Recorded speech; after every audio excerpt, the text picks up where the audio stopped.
Alright, so my senior project was entitled Encouragement.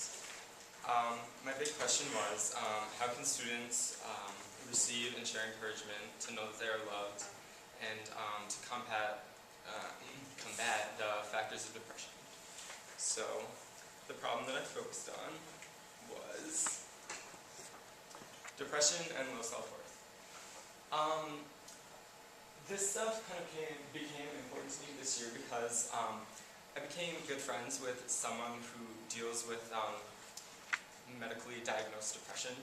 And when I first started knowing them, I didn't know that that was something they were dealing with. I just thought that there was someone who had a lot of issues, who was just really dramatic and wanted to make drama in their lives with their emotional issues, just getting angry all the time, and I didn't really understand. But then I realized that this was something real that they were dealing with, and I started seeing that kind of in the world around me. I started seeing that there were real reasons to people getting angry and having emotional issues. It was a lot more than just what was on the surface. So I found a lot of statistics on depression and other emotional problems that people face within our high school. 1 in 3 American teens struggles with depression, ranging from depressed moods to severe depression. Teenage girls are most at risk because of the added pressure from our society with body image and things like that. And teen boys are more likely to be destructive with their depression because they're unwilling to seek help.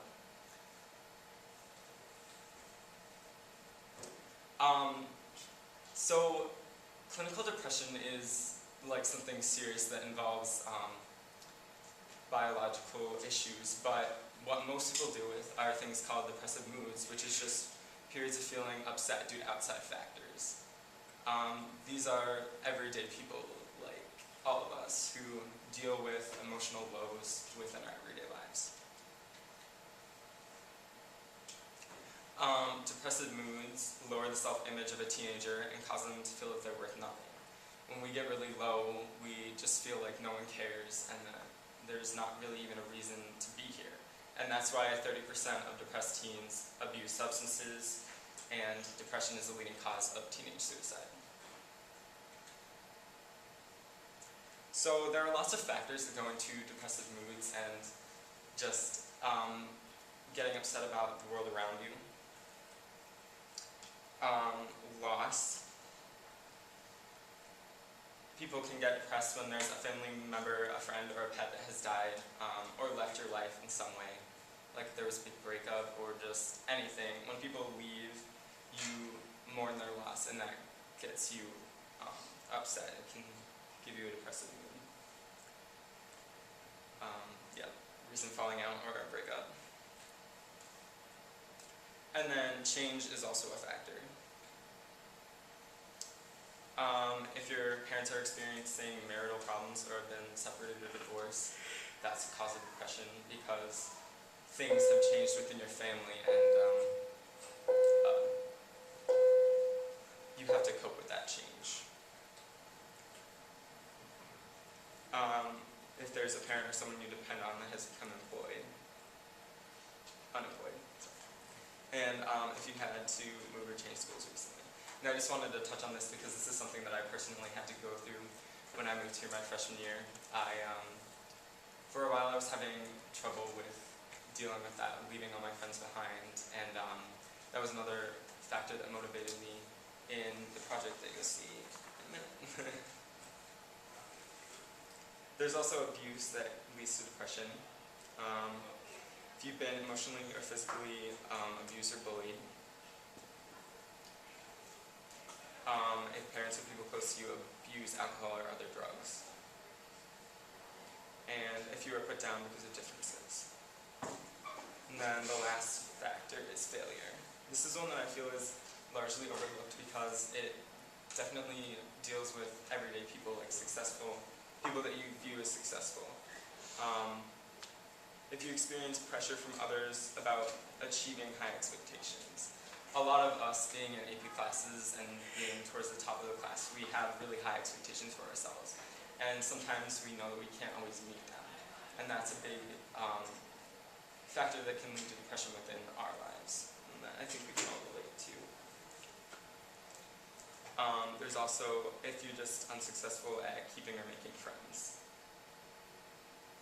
And if you feel insignificant based on the success of those around you. So, to answer my big question of how can I combat these factors of depression and encourage people, I chose Operation Encouragement. I discovered that the worst thing you can do is compare a teen to others because they already do this in their own mind. We're creatures that always have to look at others around us and say, why am I not as good as them? Why am I different from them? Expressing positivity and care is the easiest way to let people who deal with these moods of depression know that they're not worthless. Like, telling them that they matter to you and pointing out the good things within them. The best way to encourage is to express gratitude for them and just reinforce that through discovering their feelings. It's good to talk to people and share with them and really let them know an outside perspective of themselves. So I chose to provide an easy way for students to share encouragement through locker posters. I supplied each senior with paper designated for their advice and compliments and say hello. And I'm sure you guys all saw them on your lockers. It was just a way to encourage people to share with each other and let people know that people care about them. The encouragement spread itself around really quickly, and many people left messages to encourage their peers. I was actually really surprised at the participation in my project because, for some reason I didn't expect people to really reach out to each other. I don't know if I just had a negative view on our school, but it didn't seem like a place that really spreads its feelings around, spreads the love around, and that was my goal within this project, and I was really thankful for the positive response that I got. And these are just some examples of things, like people wrote things like, "You're amazing, you're awesome, dude, stay you." So in conclusion, encouragement is an easy and effective way to combat depression, and even a simple message can make a difference. I'm sure that the messages on these lockers gave people a good day and just made them feel better about themselves and hopefully combated some of those factors of depression that can occur in our everyday lives. So keep on spreading the love. Thank you. Questions or comments for Ian? I like your smiley face exclamation point. Thank you. So you dealt with people putting swear words and mean things on it by crossing it out?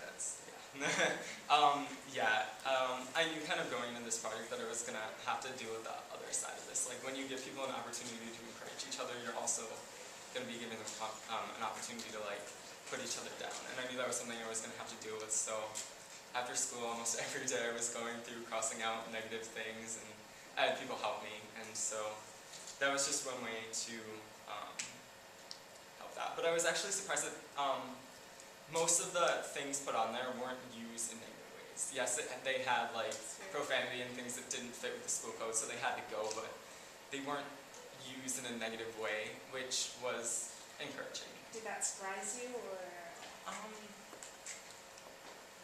In a way, yes. I knew that people would kind of pervert the intent of my project, but I was surprised at the positive response.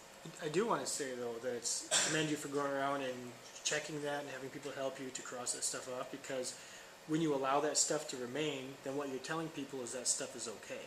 Not you, but as a general thing. So when you don't say anything, you're kind of giving permission. So when you cross that off, or you take the time to do that, you're letting people know too that, we can't have it around here. So it's good. David. I just wanted to say I thought that was awesome. Thank you. I walked in and did not expect to see any of that on there. Okay, thank you.